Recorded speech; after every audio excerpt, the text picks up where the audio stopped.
讲到即马是鸟仔类生团季节，伫高雄市立动物园最近收到5只猫头鸟的鸟仔囝，拢是民众捡到，好心送到动物救援单位。兽医表示，大部分的猫头鸟仔囝是当咧学飞，才会对鸟兽顶头落落来。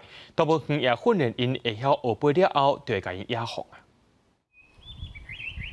鸟仔笼内底2只猫头鸟仔囝当咧曝日，毋过看着镜头有淡薄仔紧张，因是1个多月前，互民众捡到，才送来动物园。甲因同款，互人送来遮的，阁有另外3只，拢是还袂晓飞的猫头鸟仔囝。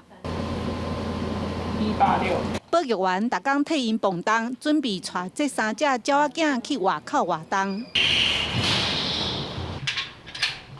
我拢会带去。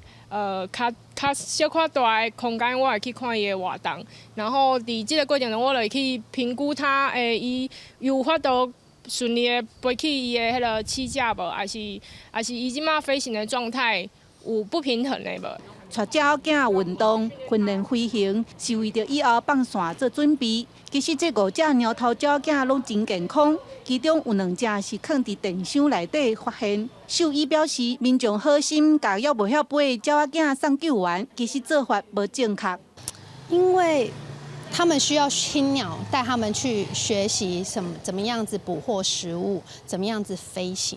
但是如果你今天你是中断了这个过程，他没有人可以学习，他们在适应野外生活上面就会很辛苦。 毋但猫头鸟，伫南投嘛有2只婴仔落落来，互人捡去野生动物急救站。2天了后，因嘛互人送倒去鸟兽，甲爸母团圆。这个时季，这种捡到鸟仔囝的案例真多。救援单位认为，除非鸟仔囝伫危险的所在，若无上好家己留伫现场，也是放伫树枝顶悬，毋通互伊找无爸母。记者陈家文、赖伟做高雄报道。